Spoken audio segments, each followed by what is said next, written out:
बिस्मिल्लाहिर्रहमानिर्रहीम। प्रोग्राम बोलो के साथ मैं हूं शाहिद रिंद। नाजरीन, अगर आज की पाकिस्तान की बड़ी खबरों की बात करें तो दो बड़ी खबरें सबसे बड़ी हैं, जिनमें एक वफाकी केयर टेकर जो कैबिनेट है, इब्तदा में 16 रुकनी वफाकी केयर टेकर कैबिनेट ने आज हल्फ उठा लिया है। इसके अलावा अगर दूसरी बड़ी खबर गो कि पहली वो बनती है, इलेक्शन कमीशन ने आइंदा आम इंतखाबात नई हल्का बंदियों पर करवाने का फैसला कर लिया है और नई हल्का बंदियाँ मुकम्मल होंगी दिसंबर के महीने तक।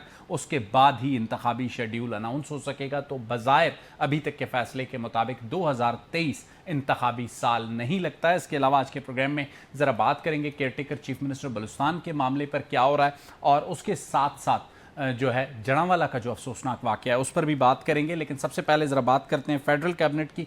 इब्तदा में जिन 16 रुकनी फेडरल कैबिनेट ने हल्फ उठाया, इसमें एक सरफराज बुगटी ऐसी शख्सियत हैं प्राइम मिनिस्टर अनवारुल्लाह काकड़ के बाद जो कि पॉलिटिशियन है। अदरवाइज़ बाकी तमाम लोग जो हैं वो अपने अपने शोबों के आप कह सकते हैं कि बेस्ट पॉसिबल और नॉन कंट्रोवर्शियल और नॉन पॉलिटिकल प्रोफेशनल्स हैं। 16 रुकनी जो कैबिनेट है उसमें सरफराज बुगटी वज़ीर दाखिला होंगे मुमकिना तौर पर। Lieutenant general retired Anwar Ali निगरान वफाकी वज़ीर दिफा होंगे। डॉक्टर उमर सैफ जो हैं वो IT के मिनिस्टर होंगे, और मुर्तज़ा सोलंगी वज़ीर इत्तलात और नशरियात हमारे सीनियर जर्नलिस्ट हैं, और जलील अब्बास जिलानी खारजा उमूर के होंगे। शमशाद अख्तर ख़जाना और गौहर एजाज वफाकी वज़ीर तिजारत होंगे। अनीक अहमद निगरान वफाकी वज़ीर होंगे मजहबी उमूर के। ताबिश गौहर जो है वो तवानाई के। मदद अली सिंधी तालीम के, और आयशा रज़ा फ़ारूक ने निगरान वफाकी वज़ीर सेहत होंगी। ब्रिगेडियर रिटायर्ड मुज़फ़्फ़र रांझा जो है वो निगरान वफाकी वज़ीर होंगे। अहमद तारड़, अहमद इरफान और मोहम्मद अली, ये नाम जो है 16 रुकनी काबीना के सामने आए हैं। इसके अलावा कुछ स्पेशल असिस्टेंट्स भी होंगे, और स्पेशली मशाल मलिक जो है जो कि हुर्रियत रहनुमा यासीन मलिक की अहलियाँ हैं, वो भी इस प्राइम मिनिस्टर की टीम का हिस्सा होंगी। ये एक फेडरल कैबिनेट हमारे सामने आई है। अगर प्रोफेशनली कोई कहे कि एक बेस्ट पॉसिबल जो professional cabinet care taker government की हो सकती थी, जिसमें कोई पॉलिटिकल इन्फ्लुएंस बज़ाहिर अभी तक नज़र नहीं आता, तो मेरा ख्याल एक बेहतरीन इंतखाब है। बात करेंगे इस सारी सूरत-ए-हाल पर भी, लेकिन इलेक्शन कमीशन ने यह फ़ैसला कर लिया है कि आइंदा आम इंतखाबात जो है वो नई हल्का बंदियों पर होंगे। तो इसका मतलब बज़ाहिर साफ़ हुआ कि 2023 में इंतखाबात अब मुमकिन नहीं हैं आज तक के इलेक्शन कमीशन के इस फैसले के मुताबिक। हमारे साथ मौजूद हैं नियो TV के नुमाइंदे शिराज अहमद शिराजी, जिन्होंने गुज़श्ता रोज़ भी ये खबर दी थी कि आइंदा जो आम इंतखाबात होंगे वो नई हल्का बंदियों के तहत होंगे, और अब बाकायदा फॉर्मली इलेक्शन कमीशन ने यह फ़ैसला अनाउंस कर दिया। और इलेक्शन कमीशन के अनाउंसमेंट के मुताबिक अगर हम देखते हैं तो दिसंबर तक 2023 तक इंतखाबात मुमकिन नज़र नहीं आते। शिराज हमारे साथ मौजूद हैं, मज़ीद क्या तफसीलात रहीं। शिराज, आज के इस फैसले को कैसे देखते हैं, और इस फैसले में क्या क्या चीज़ें ज़ेर गौर आई हैं, और ये गुज़िश्ता जो 3 रोज़ से इजलास जारी था उसमें यह फ़ैसला किया इलेक्शन कमीशन ने? देखिए रिंद साहब, बहुत शुक्रिया।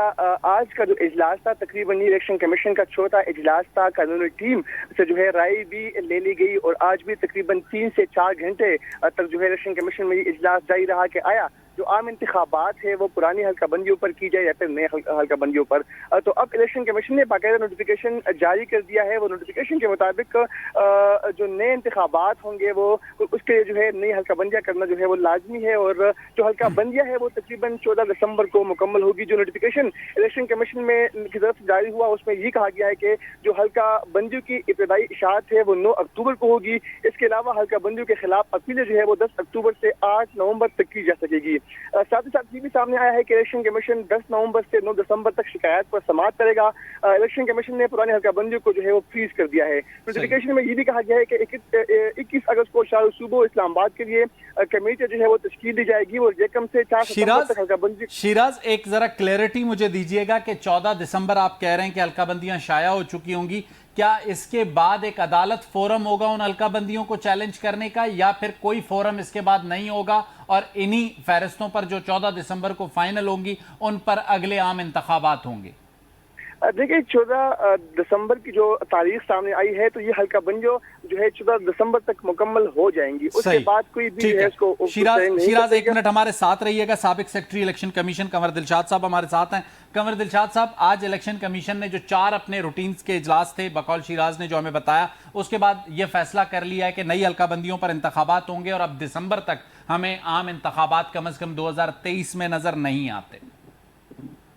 वो दुरुस्त है, जो हल्का बंदियां जो पुराने का जो प्रोसीजर है جو اس کے انتظامی معاملات ہیں اس میں 4 مہینے سے کا عرصہ درکار ہوتا ہے. اب یہ 4 مہینے بھی لگ سکتے ہیں. اس کے بعد 4 مہینے کے بعد جب الیکشن کمیشن اپنا ڈرافٹ جاری کرے گا الیکشن ڈیلیمیٹیشن کے اس پر اعتراضات ہوتے ہیں. وہ اعتراضات دور کرنے کے لیے بھی قانون میں لکھا ہوا ہے 1 مہینہ. تو جو انہوں نے دسمبر کا دوسرا ہفتہ دیا ہے وہ درست ہے میڈیا کے مطابق اور ابتدائی معاملات کو دیکھتے ہوئے. اچھا وہ حلقہ بندیوں کا گزٹ نوٹس سے جاری ہو جائے گا. اس کے بعد الیکشن کمیشن سیکشن 57 کے تحت اپنا شیڈول جاری کرے گا. وہ جو شیڈول جو ہوتا ہے وہ 48 دن کم سے کم اور زیادہ سے زیادہ 55 دن ہوتا ہے. تو ظاہر ہے کہ الیکشن 15 فروری کے بعد ہی ہو سکتا ہے. صحیح. تو بالکل زمینی تو ہم شروع میں جو ہماری جو اشتباہ جو آ رہی تھی ہمارے تجزیے آ رہے تھے یا جو ہمارا اپنا تجربے کی بنا پر ہم 2 مہینے سے کہہ رہے ہیں کہ الیکشن 15 فروری کا راؤنڈ اباؤٹ ہی ہوں. صحیح. آج حقائق سامنے آ کے اور الیکشن جو ہے وہ 15 فروری کے راؤنڈ اباؤٹ ہو جائیں گے. قمر دلشاد صاحب آپ نے کہا 15 فروری کے راؤنڈ اباؤٹ الیکشن ہو جائیں گے. جو میں کلیئرٹی چاہ رہا تھا شیراز سے بھی وہ ذرا اسے ڈیفائن ہو سکتا ہے ایز اے رپورٹر صحیح نہیں کر سکے آپ چونکہ ایکسپرٹ ہیں.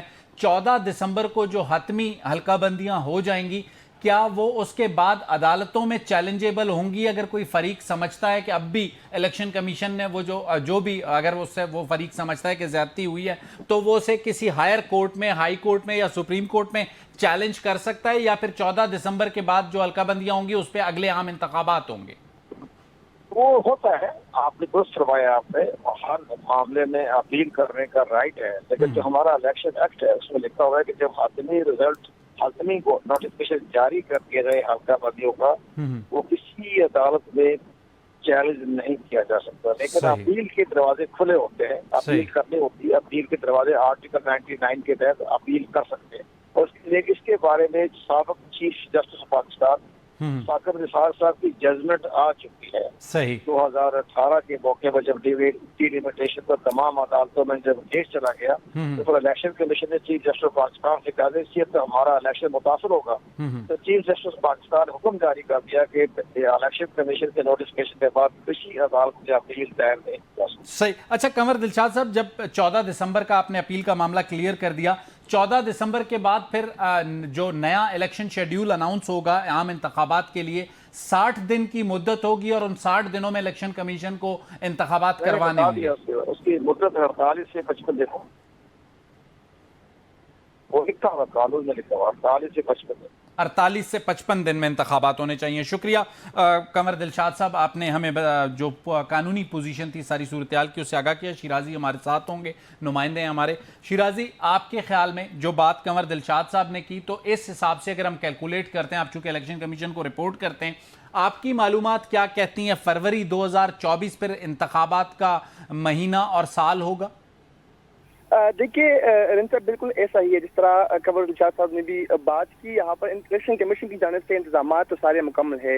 جو ان کے اپنے آفیسرز ہیں ان کی ٹریننگ کا بھی باقاعدہ آغاز جو ہے وہ کر دیا ہے. اسلام آباد میں ہم نے دیکھا پھر لاہور میں بھی ہم نے دیکھا ٹریننگ کا مکمل جو آغاز ہے وہ کر دیا گیا ہے. اس کے علاوہ فنڈنگ کا مسئلہ تھا وہ بھی حل ہو گیا ہے. سیکورٹی کا جو معاملات تھے وہ بھی سال ہو گئے. تو 2023 میں چونکہ ظاہری باتیں حلقہ بندیاں ہوں گی 4 مہینے کا وقت درکار ہوتا ہے. اس کے بعد جو نئے انتخابات اس کی طرف جایا جائے گا وہ الیکشن کمیشن کی جانب سے انتظامات مکمل ہے.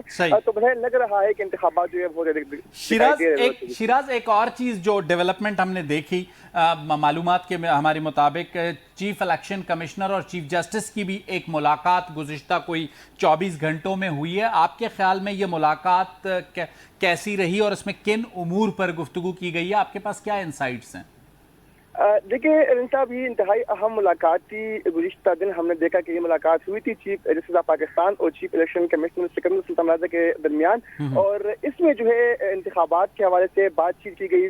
چیف الیکشن کمشنر نے عدلیہ سے جو ہے ڈی آر اوز اور آر اوز لینے کی خواہش کا اظہار کیا تھا. ہمارے ذرائع کے مطابق الیکشن کمیشن نے جو ہے اس سے قبل ہم نے دیکھا تھا کہ جس طرح ہائی کورٹ سے ڈی آر اوز اور آر اوز کی فراہمی کی درخواست کی تھی جس پر جو ہے بلوچستان نے عام انتخابات کے لیے ڈی آر اوز اور آر اوز دینے की यकीन दहानी करवाई थी, लेकिन जो रजिस्ट्रार सिंध थे, पंजाब और खैबर पख्तूनख्वा, उसके अलावा इस्लामाबाद हाई कोर्ट से उन्होंने ताहाल जो है वो हद का जवाब नहीं दिया। तो इन उमूर पर जो है सेक्रेटरी सुल्तान ने जो है बातचीत की थी, जिससे पाकिस्तान के साथ साथ ये भी बात देर गौर आई कि इस्लाम और शबाब इंतखाबात के लिए अगलिया से जो है DROs और लेना जो है वो इलेक्शन कमीशन की अवलीन तरजीहात में शामिल है। और मुलाकात में आम इंतखाबात के हवाले से जो दीगर कानूनी मामला थे वो भी जेर गौर आए। वो जी इंतहाई तकरीबन ज़राए के मुताबिक 2 घंटे तक की मुलाकात जारी रही। वो इसमें तमाम जो इलेक्शन कमीशन के जो कानूनी मामला थे वो जेर गौर आए थे। ठीक है शिराज, आपका बहुत बहुत शुक्रिया, आपने हमें अपडेट किया। नाज़रीन लेंगे एक छोटी सी ब्रेक के बाद आएंगे तो बात करेंगे बलूचिस्तान के निगरान वज़ीर आला के मामले के तात्तुल पर। लेते हैं एक छोटी सी ब्रेक। वेलकम बैक नाजरीन, ब्रेक के बाद आपके सामने दोबारा हाजिर खिदमत हैं और ज़रा आज कॉम्प्रिहेंसिवली बात करेंगे बलूचिस्तान के निगरान वज़ीर आला की तकर्री के मामले पर। अब तक की जो सूरत हाल है ताअत्तुल का शिकार है। अपोजिशन लीडर और वज़ीर आला कायदे ऐवान के दरमियान इत्तफ़ाक़ राय मुकर्ररा मुद्दत तक नहीं हो सका। पार्लिमानी कमेटी बनी, जमीयत उलमा इस्लाम ने 3 नाम दिए अपोजिशन की तरफ से पार्लिमानी कमेटी के लिए, और वज़ीर आला कुद्दूस बिज़ंजो ने भी 3 नाम दे दिए। और अभी थोड़ी देर कबल वज़ीर आला की तरफ से तहरीरी तौर पर जो उम्मीदवार हैं वज़ारत आला के 2 नाम वो भी दे दिए गए। और वज़ीर आला के जो वज़ारत आला के केयरटेकर के उम्मीदवार हैं उनमें नसीर अहमद बिज़ंजो जो कि कज़न है वज़ीर आला बलूचिस्तान मीर कुद्दूस बिज़ंजो के और उनके करीबी अजीज़ हैं, इस वक्त डिस्ट्रिक्ट आवारान के जो है वो ज़िला चेयरमैन है। और दूसरा जो कैंडिडेट नॉमिनेट किया है मीर कुद्दूस बिज़ंजो ने वज़ारत आला की उम्मीदवार के लिए, उसका ताल्लुक पाकिस्तान पीपल्स पार्टी से। पाकिस्तान पीपल्स पार्टी हब के वो सदर हैं अली हसन ज़हरी। ये 2 नाम हैं जो मीर कुद्दूस बिज़ंजो ने नॉमिनेट किए हैं। और पार्लिमानी कमेटी के लिए जो उन्होंने 3 नाम दिए हैं उसमें उन्होंने अपना नाम यानी वज़ीर आला ने खुद कुद्दूस बिज़ंजो ने रखा है। उसके अलावा सरदार अब्दुर्रहमान केतरान और इंजीनियर ज़मरक। जमीयत उलमा इस्लाम फे ने अपोजिशन से 3 नाम दिए हैं, यूनुस अजीज़ ज़हरी, वाहिद सिद्दीकी और एक और नाम जो इस वक्त मेरे जहन में नहीं आ रहा है, लेकिन तीनों का ताल्लुक जमीयत उलमा इस्लाम से ही है। अब इस पार्लिमानी कमेटी ने नोटिफाई होना है। ये पार्लिमानी कमेटी नोटिफाई हुई नहीं हुई ये मुअम्मा भी अभी तक अपनी जगह पे बरकरार है। और अगर ये पार्लिमानी कमेटी नोटिफाई नहीं होती तो 72 घंटे के बाद क्या सूरत हाल होगी। लेकिन ज़रा चाहेंगे कि सारी सूरत हाल पे बलूचिस्तान में हो क्या रहा है। क्वेटा में जो कुछ हो रहा है वो तो पॉलिटिकली इस्लामाबाद में ही हो रहा है, लेकिन चूंकि असेंबली सेक्रेटेरिएट वहाँ पर है और पार्लिमानी कमेटी ने वहाँ से नोटिफाई होना है, तो पहले चलते हैं Quetta. Kazim Mengal bureau chief NUTV के हमारे साथ हैं। काजिम साहब, मुझे ज़रा ये वाज़े कीजिएगा कि जो पार्लिमानी कमेटी के लिए 3 नाम हुकूमत और अपोजिशन ने दिए हैं, क्या ये कमेटी नोटिफाई हो चुकी है?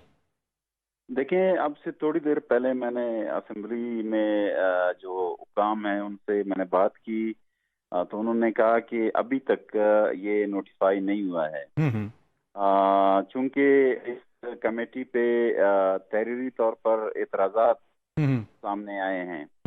2 एतराज़ अपोजिशन की जमातों बलूचिस्तान नेशनल पार्टी और पख्तूनख्वा मिल्ली अवामी पार्टी की जानिब से दाखिल किए गए हैं। बलूचिस्तान नेशनल पार्टी और पख्तूनख्वा मैप की जानिब से मौक़िफ़ इख्तियार किया गया है कि चूंकि वो भी अपोजिशन में है, लेकिन कायदे इख्तिलाफ ने जो 3 नाम हैं वो सिर्फ अपनी जमात की जानिब से दिए हैं, जो कि जमहूरियत की जो रूह है उसके मुनाफी है। और ये कोई मुनासिब तर्ज अमल नहीं है, क्योंकि बलूचिस्तान नेशनल पार्टी और जो जमीयत उलमा इस्लाम है उनके अराकीन में सिर्फ 1-2 का फर्क है, और बलूचिस्तान नेशनल पार्टी इस इख्तिलाफ में दूसरी बड़ी जमात है। इन 2 जमातों की जानिब से एतराज के अलावा अब ये भी कहा जा रहा है कि बाज हल्कों की जानिब से या बाज लोगों की जानिब से जो कुद्दूस के नाम है उन पे भी एतराज किया गया है, और ये कहा गया है कि कानूनन या उसूलन ये जो कुद्दूस बिज़ंजो है उनका नाम नहीं होना चाहिए पार्लिमानी कमेटी में। अब चूंकि ये एतराज़ात सामने आए हैं, कुछ पेचीदगियां हैं, तो इस वजह से अभी तक इस कमेटी की नोटिफिकेशन की राह में रुकावटें हैं। सही। तो हम बात जरा के कहना है कि ये जो नोटिफिकेशन है वो तकरीबन तैयार है, लेकिन स्पीकर ने अभी तक उसको साइन नहीं किए हैं। जब तक स्पीकर दस्तखत नहीं करेंगे जारी नहीं हो सकता। जैसा कि पहले दिन आखिरी दिन जो था डेडलाइन का वज़ीर आला और अपोजिशन लीडर के, उस दिन भी यह मामला बरकरार था कि क्या इत्तफाक राय हुआ या नहीं। आज भी पार्लिमानी कमेटी पे यही सूरत हाल है। जो पॉइंट्स जो नुकात एतराज़ात के काजिम मेंगल ने हमारे सामने उठाए, काजिम हमारे साथ ही रहेंगे, कामरान मुर्तज़ा साहब इनके लिए मैं हमेशा तारुफ में कहता हूं कि कानून साज भी हैं और कानून दान भी हैं और जमीयत उलमा इस्लाम से ही ताल्लुक़ है, सेनेटर हैं। तो चाहूँगा कि कामरान साहब पहले तो हमें ज़रा क्लैरिटी दें कानूनी मामले पर, इस बात पर कि जो एतराज़ात BNP मेंगल या PK मैप ने उठाएं कि JUI फे ने अपोजिशन की दीगर जमातों को नज़रअंदाज किया है, तो कानूनन क्या अपोजिशन लीडर 3 नाम देने के लिए पाबंद है कि वो तमाम जमातों को नुमाइंदगी दे या फिर किसी भी 3 नाम को देने का इख्तियार रखता है? कामरान साहब देखिए, कंसल्टेशन अगर स्ट्रिक्टली लीगली स्पीकिंग तो वो तो 2 लोग जो ना वो मैटर करते हैं, लीडर और लीडर ऑफ द अपोजिशन। मगर जो पार्लिमानी जमहूरी सिस्टम है, तो अगर पार्लिमानी जमहूरी सिस्टम होगा तो इसमें सबको एतमाद में लेके चलना होता है, भले जो है ना वो आइंदा की बात हो या बात हो। अगर आप साथ नहीं लेके चलेंगे, दूसरी पार्टियों को साथ नहीं लेके चलेंगे, तो फिर कहीं मौका आएगा जहाँ शर्मिंदगी जो है ना वो उठानी पड़ेगी। बिल्कुल।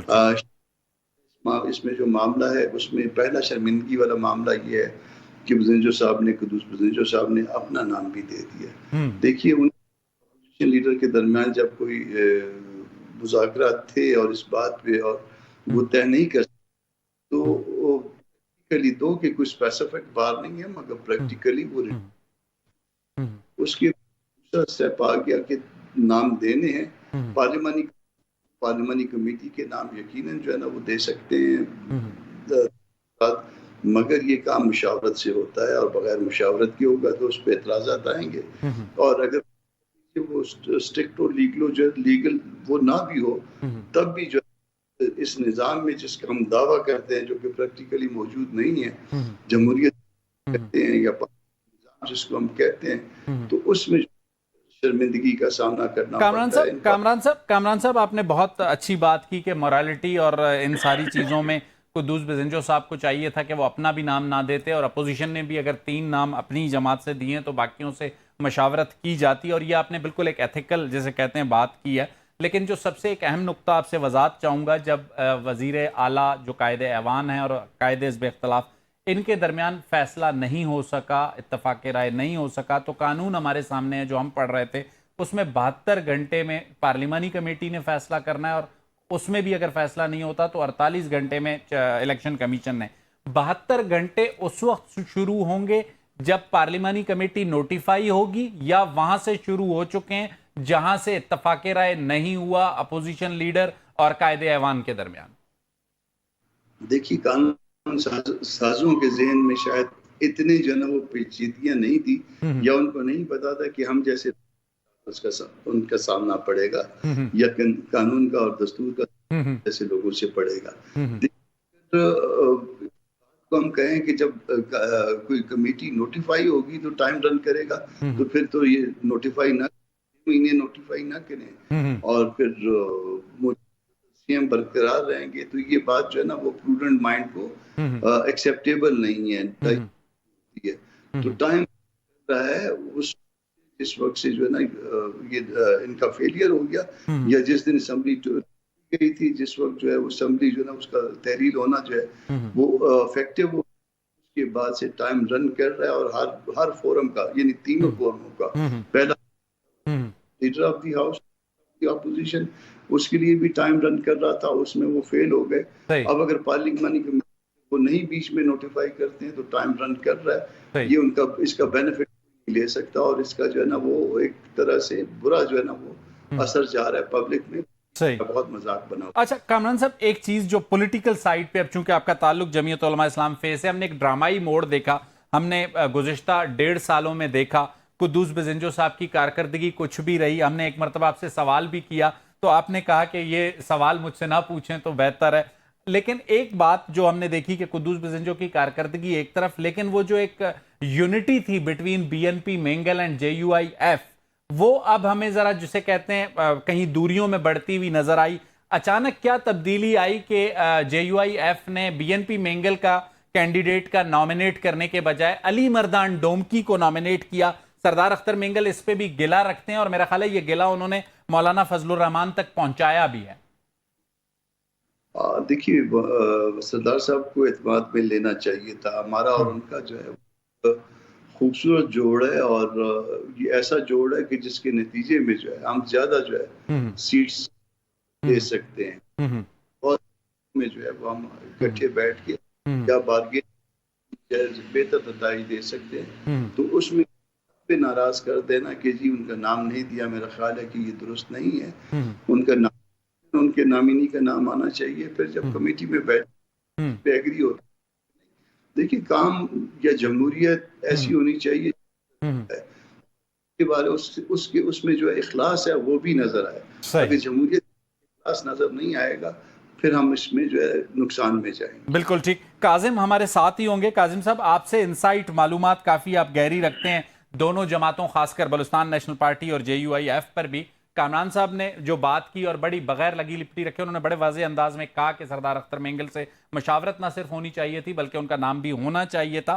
آپ کے خیال میں کس جگہ پہ ڈیفرنس آیا، یا آپ کی معلومات کیا ہیں کہ اچانک اپوزیشن نے عثمان بادینی کے ساتھ علی مردان ڈومکی کو ایڈ کیا، اور قدوس بزنجو صاحب کیوں بضد تھے، آج کے دن تک نام نہیں دیا تھا، آج جا کے انہوں نے 2 فائنل نام دیے جس میں انہوں نے صرف ایک نام اپنے کزن کا دیا اور دوسرا نام پاکستان پیپلز پارٹی سے دیا جو وجود ہی نہیں رکھتی تھی بلوچستان صوبائی اسمبلی میں؟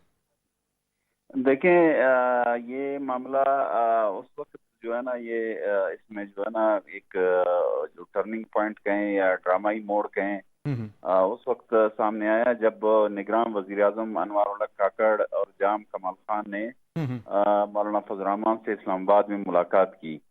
تو اس کے بعد جو سیاسی مبصرین ہیں ان کا یہ کہنا ہے کہ ان کے بعد جو ہے نا جو قائد حزب اختلاف ہے انہوں نے ان کی اپنی جو پارٹی کا جو نام ہے اس کو ڈراپ کر کے علی واحد یعنی سنگل نام کے طور پہ علی مردان ڈومکی کا نام دیا. اور جس سے جو یہاں صحافتی حلقے ہیں. کاظم صاحب یہاں آپ کی تصحیح کروں گا، اپوزیشن نے 2 نام دیے ہیں ریٹن میں، جن میں ایک ٹاپ آف دا لسٹ عثمان بادینی ہے اور دوسرے علی مردان ہے، جو کاغذ میں نے دیکھا ہے جس پہ اپوزیشن لیڈر کے دستخط ہیں. جی وہ تو دیے ہیں، لیکن جو پہلی ترجیح جو دی گئی وہ علی مردان کو دی گئی. صحیح. کیونکہ اس کے بعد جو میری بات ہوئی جمعیت علماء اسلام کے جو رہنما ہیں تو انہوں نے یہی کہا کہ ہماری طرف سے اتفاق ہو گیا ہے علی مردان ڈومکی کے نام پہ. حالانکہ پہلے جو ہماری بات ہوتی رہی ملک اسکندر ایڈوکیٹ سے، تو وہ یہی کہتے رہے کہ ہماری طرف سے واحد امیدوار انجینئر عثمان بادینی ہیں اور جن کا تعلق جمعیت علماء اسلام سے ہے. اور میری ذاتی رائے میں اگر کسی امیدوار کا تعلق کسی پارٹی سے ہوگا، وہ ایک نان پارٹیسان یا جس کا کسی پارٹی سے تعلق نہ ہو، اس کے مقابلے میں زیادہ ذمہ داری سے کام کرے گا. صحیح. کیونکہ اس کو معلوم ہوگا مطلب وہ ایک پولیٹیکل ٹلٹ کسی بھی طرف نہیں رکھتے ہوں گے. علی مردان کو نومینیٹ کرنے کی یہ جسٹیفیکیشن اپنی جگہ پہ ان کی درست ہو سکتی ہے. کامران مرتضی صاحب، آپ کے خیال میں اس وقت جو میری معلومات ہیں، کاظم صاحب نے اپنی معلومات شیئر کی، میری معلومات کے مطابق مولانا فضل الرحمان صاحب اور جام کمال کہہ لیں یا انوار الحق کاکڑ کہہ لیں، ان دونوں کے درمیان ایک چیز ڈیسائیڈڈ تھی کہ علی مردان اینڈ عثمان ڈومکی، ان میں سے علی مردان ڈومکی اور عثمان بادینی، کریکٹ کرتا ہوں، ان دونوں میں سے کسی کا بھی نام الیکشن کمیشن سے آتا ہے تو تمام کم از کم جام کمال گروپ ہے جو BAP کا اور جو JUIF ہے انہیں قابل قبول ہوگا. تو اب آپ کے خیال میں فائنل 4 میں فیصلہ ہوگا یا فائنل 2 میں فیصلہ ہوگا؟ دیکھیے مجھے یہاں پہ فیصلہ ہو پائے. فیصلہ جو ہے جس طرح سے کمیٹی کا نام دیا گیا ہے گورنمنٹل سائڈ سے، اور وہ چیلنج ہو چکا ہے اس میں پھر ہو جائے گا. اور الٹیمیٹلی مجھے لگتا ہے کہ کہیں وہ کورٹ شاید انٹروین نہ کر جائے. صحیح. اس کہ آپ اپنا نام کیسے دے سکتے ہیں؟ یہ ایسا ہی ہے کہ کسی لینے جائیں کہ بیٹے کا کسی بھائی کا بالکل رشتہ، تو یہ ممکن نہیں ہوگا. تو پھر یہ الٹیمیٹلی جائے گا الیکشن کمیشن میں ہی، اور الیکشن میں پھر ان ناموں میں سے کسی نام پہ غور کر سکتا ہے. बहुत बहुत शुक्रिया कामरान मुर्तज़ा साहब और काज़िम मेंगल साहब, आपने अपना कीमती वक्त हमें दिया और निगरान वज़ीर आला बलूचिस्तान की तकर्रुरी के मामले पर अपनी राय, अपनी जमात की राय, और काज़िम मेंगल साहब ने जो है वो जर्नलिस्टिक सिचुएशन हमारे सामने रखी। लेकिन ये एक हकीकत है कि कुद्दूस बिजेंजो साहब जो कि वज़ीर आला हैं, उस वक्त तक जब तक कि केयर टेकर की तकर्रुरी नहीं होती, उन्होंने गुज़िश्ता एक साल एक ज़िम्मेदार वज़ीर आला के बजाय एक गैर ज़िम्मेदार और गैर संजीदा वज़ीर आला होने का सबूत दिया, और उसका सिलसिला अभी तक जारी रखे हुए हैं। कामरान मुर्तज़ा साहब ने बहुत अहम बात कही कि कहीं ये मामला अदालतों को ना जाए, फिर एक बार बलूचिस्तान और उसकी आवाम के लिए जगहज़ाही का बायस ना बने, एक गैर संजीदा फ़ैसला लेते हैं। एक छोटी सी ब्रेक के बाद आते हैं तो फैसलाबाद में जो कुछ हुआ है, एक अफसोसनाक वाक़या, बात करेंगे उस पर। लेते हैं एक छोटी सी ब्रेक। वेलकम बैक नाजरीन। बलूचिस्तान में निगरान वज़ीर आला के तकर्रुर के मामले पर मामला अदालत जाता है या नहीं, कामरान मुर्तज़ा साहब ने इशारा दिया है और वाकई सूरत हाल ऐसी ही है। लेकिन प्रोग्राम के आखिरी सेगमेंट में एक अफसोसनाक वाक़े की बात करेंगे। पंजाब के ज़िला फैसलाबाद के शहर जनावाला में मुबैना तौर पर तौहीन कुरान के मामले पर जो है मुश्तअल अफराद ने मसीही बरादरी के जो 4 चर्चेज़ हैं, जो उनकी इबादत गाहें हैं, 20 घर नजर आतिश कर दिए हैं।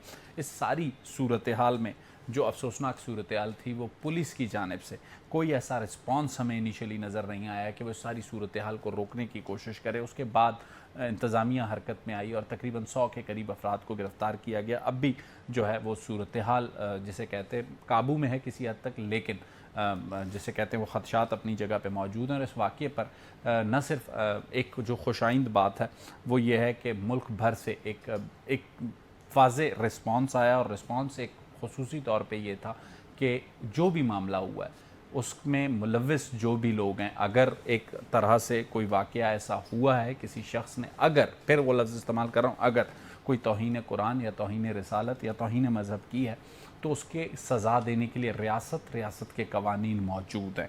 किसी भी शख्स को ये हक़ नहीं है कि वो रियासत के मामलात को अपने हाथ में ले और आवाम की, आम आदमी की अमलाक को नुकसान पहुंचाए। अगर क्रिश्चियन कम्युनिटी का ताल्लुक माइनॉरिटी से है, लेकिन हुकूक उनके भी उतने ही हैं जितने के किसी आम शहरी के हैं। इस वक्त इस सारी सूरत हाल में आगे चलकर भी ये मसाइल हमने देखा है माजी में भी इस तरह के वाक़यात हुए हैं, और इस तरह के वाक़यात की रोकथाम के लिए क्या हो सकता है। इस्लामी नज़रियाती कौंसिल के चेयरमैन क़िबला अयाज़ साहब मेरे साथ मौजूद हैं। क़िबला साहब, एक ऐसा वाक़या है जिस पे समझ में नहीं आता कि बंदा क्या कमेंट करे, ख़ासकर हमारे जैसे लोगों के लिए, लेकिन आप चूँकि एक मजहबी स्कॉलर हैं, सारी सूरत हाल को देखते हैं, तो आपके ख़्याल में जो वाक़या पेश आया और इस वाक़े को रोकथाम के लिए किसी हद तक इनिशियली पुलिस नाकाम रही, बाद में कूप अप किया, लेकिन इस तरह के वाक़यात को रोकने के लिए इंतज़ामिया क्या कर सकती है, मजहबी स्कॉलर्स क्या कर सकते हैं? वाकई जिस तरह आपने तमहीद बांधी, बहुत ही अंदोहनाक वाक़ा है। और इससे पहले आपको याद होगा कि सियालकोट में इसी किस्म का एक वाक़ा राजको फैक्ट्री में हुआ था। श्रीलंकन शहरी, वजह से श्रीलंकन जो मैनेजर थे, बड़ी हमारी पाकिस्तान की सुबकी हुई थी। इस वाक़े से भी बैनुल अक़वामी दुनिया में हमारी बड़ी सुबकी हुई है। बहुत ही अफसोसनाक वाक़ा है। उलमाए किराम की जिम्मेदारी है कि वो अवाम को समझाएं, इस बात पर समझाएं कि इस किस्म के वाक़यात तौहीन कुरान या रसूल अकरम सल्लल्लाहु अलैहि वसल्लम के हवाले से अगर कोई इहानत अमेज मामला है तो ये बुनियादी तौर पे रियासत की जिम्मेदारी है। किसी बंदे को इस बात की इजाजत नहीं दी जा सकती कि वो कानून को अपने हाथ में ले ले, खुद मुद्दई भी बन जाए, खुद गवाह भी बन जाए, खुद जज भी बन जाए और खुद फिर सजा के नफाज की जिम्मेदारी भी अपने सर ले ले। तो बिल्कुल शरीयत में इस बात की इजाजत नहीं है। और पुलिस की जिम्मेदारी ये है, रियासत की जिम्मेदारी है कि फौरी तौर पे इस्लामी नजरियाती कौंसिल ने पहले भी इसकी रिकमेंडेशन दी हैं कि फौरी समाअत की अदालतें हों। बरतानिया में भी इस किस्म के गैर मामूली वाकयात हुए 8-10 साल पहले, तो अदालतों ने रात दिन काम किया और फौरी सजाओं का निफाज किया। तो अब भी पाकिस्तान के लिए ये वही वाहिद रास्ता है कि फौरी तौर पे दिन रात अदालतें बैठें, काम करें, पूरी तौर पे सजाएं हों और इस तरीके से ये जो इम्कानात हैं पाकिस्तान की बदनामी के आइंदा के लिए इसको खत्म कर। صحیح قبلہ صاحب، آپ نے بہت اہم نقطہ اٹھایا جہاں پہ ہم نے دیکھا کہ کل ہم نے وزیر اعظم جو ہیں نگران انوار الحق کاکڑ، انہوں نے اس واقعے کی مذمت کی، بہت سے سیاسی لوگوں نے بھی، جو کچھ کرسچن کمیونٹی کے ساتھ ہوا، اور آپ نے جو اہم بات کہی کہ کوئی بھی واقعہ ہوا ہے اسے سزا دینے کی، اگر وہ لوگ ملوث بھی ہیں توہین قرآن میں یا توہین رسالت میں، انہیں قانون کے حوالے کیا جائے، قانون کے تحت انہیں سزا دی جائے۔ آپ نے ایک بہت اچھی بات کہی کہ آپ نے تجویز کیا ہے اسلامی نظریاتی کونسل نے حکومت کو کہ اسپیڈی، اس معاملے میں جو اسپیڈی کورٹس کہہ لیں یا اسپیڈی جسٹس کہہ لیں، وہ کر کے اس معاملے کو سارٹ آؤٹ کیا جا سکتا ہے۔ ایک سوال آپ کے سامنے رکھنا چاہوں گا، ہو سکتا ہے میری کم علمی ہو، کیا آپ کے خیال میں فیڈرل شریعت کورٹ ان معاملات کو چلا سکتی ہے، یا آپ سمجھتے ہیں کہ نہیں، اس کے لیے جو ہماری فوجداری کی عدالتیں ہیں وہی اس کو معاملے کو دیکھ سکتی ہیں؟ نہیں، بنیادی طور پہ تو یہ فوجداری عدالتیں ہیں، اور میں یہ کہتا ہوں کہ اس کے لیے خصوصی عدالتیں ہوں، پوری سماعت کی عدالتیں۔ صحیح، آپ کہتے ہیں اس کے لیے جیسے اے ٹی سی کی عدالتیں ہیں، کچھ توہین رسالت یا توہین مذہب کے جو معاملات ہیں اس کے لیے ایک الگ سے عدالت ہو، یا پھر اے ٹی سی میں کوئی مخصوص ججز ہوں جو اس کو؟ کوئی بھی ججز آپ کر سکتے ہیں، یہ کوئی مشکل کام نہیں ہے۔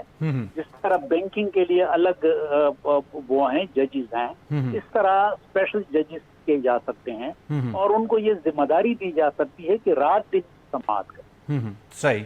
اچھا قبلہ ایاز صاحب، جیسے ہم نے دیکھا کہ مختلف شہروں میں یہ واقعات، آپ نے سیالکوٹ کا حوالہ دیا، فیصل آباد کا حوالہ دیا، لیکن اس دن میں ایف آئی اے کے کچھ ریکارڈز کو دیکھ رہا تھا کہ توہین رسالت یا توہین مذہب کے معاملے پر جو شکایتیں آتی ہیں، مثال انہوں نے ایگزامپل ہمیں ایف آئی اے کی بریفنگ میں بتایا کہ اگر 100 کے قریب شکایتیں آئی ہیں اور ان میں سے ویریفائی کر کے کوئی 8-10 نکلیں، اور پھر جب ثابت ہونے کا معاملہ آیا تو صرف 1 یا 2 کیسوں میں الزام ثابت ہوا، otherwise majority of the cases میں یہ دیکھا گیا کہ الزام صرف پرسنل اسکور سیٹل کرنے کے لیے لگایا گیا تھا، اس ایک فیملی سے کوئی گرج تھا، کوئی پرابلم تھی، اس کی وجہ سے الزام لگا کے اس پوری کمیونٹی کو نقصان پہنچایا گیا۔ اکثر معاملات اسی قسم کے ہوتے ہیں، کبھی زمین پہ جھگڑا ہوتا ہے، کبھی دکان پہ جھگڑا ہوتا ہے، کسی کے درمیان کوئی اور تلخ کلامی ہو جاتی ہے، تو اگر وہ غیر مسلم ہے تو یہ الزام لگا دیا جاتا ہے۔ یہ تبھی ہوگا کہ جب سزاؤں کے نفاذ کو آپ یقینی بنا دینا۔ جب سزا کے نفاذ کو یہ آپ یقینی نہیں بنا سکتے تو پھر اس قسم کی جو شکایات ہیں کہ جو اوریجنل نہیں ہوتی، ان میں تو پھر اضافہ ہی ہوتا جائے گا۔ صحیح۔ تو آپ سمجھتے ہیں کہ اسلامی نظریاتی کونسل ایک بار پھر حکومت کو اس سلسلے میں اپنی کوئی، جیسے آپ پہلے بھی تجاویز دیتے رہے ہوں گے پارلیمان کو، حکومت کو، لیکن ایک جو سب سے اہم نقطہ، کوئی بھی ایسا واقعہ ہوتا ہے آپ کے خیال میں اگر مذہبی جماعتیں یا جو مذہبی زعما ہیں وہ فوری طور پہ سامنے آئیں اور اس ساری صورتحال کو کنٹرول کرنے کی کوشش کریں، بجائے اس کے کہ اتنا نقصان ہو ریاست کا اور ریاست کی عوام کا، تو وہ جو ہماری ریلیجیس لیڈرشپ ہے وہ تھوڑا سا آپ کے خیال میں اس طرح پرامپٹ ایکشن دکھاتی ہے ایسی صورتحال میں، یا پھر تھوڑا تاخیر کا شکار ہوتی ہے؟ بالکل ان کو فعال ہونا چاہیے۔ سری لنکا کے حوالے سے تو فوری طور پہ تمام مذہبی جید علماء جو تھے وہ سری لنکن ہائی کمیشن میں گئے، اور سفیر سے جو ہائی کمشنر تھے ان سے ملاقات ہوئی، ہماری پریس کانفرنس ہوئی، اس پریس کانفرنس کو سری لنکا کے تمام چینلز نے دکھایا، اور وہاں سری لنکن عوام کے جذبات جو تھے مسلمانوں کے خلاف وہ پھر اشتعال بھی جانے سے وہ اشتعال میں نہیں آئے، اور وہاں پہ مسلمانوں کی جان و مال کو کی حفاظت ہوئی۔ ٹھیک، تو ایسا ہی ہونا چاہیے، علماء کا بڑا اہم کردار ہے، بالکل ایسا ہی ہونا چاہیے، میں تائید کرتا ہوں۔ تھینک یو قبلہ ایاز صاحب، آپ نے اپنا قیمتی وقت ہمیں دیا۔ ناظرین، قبلہ ایاز صاحب نے 2 باتیں اہم کی، ایک علماء کا کردار ایسے واقعات کو روکنے کے لیے بہت اہم ہوگا، اور دوسرا سزائیں دینے کا نظام سب سے اہم ہوگا۔ اگلے پروگرام تک، اگلے ہفتے تک مجھے شاہد رند کو اجازت دیجیے، اللہ حافظ۔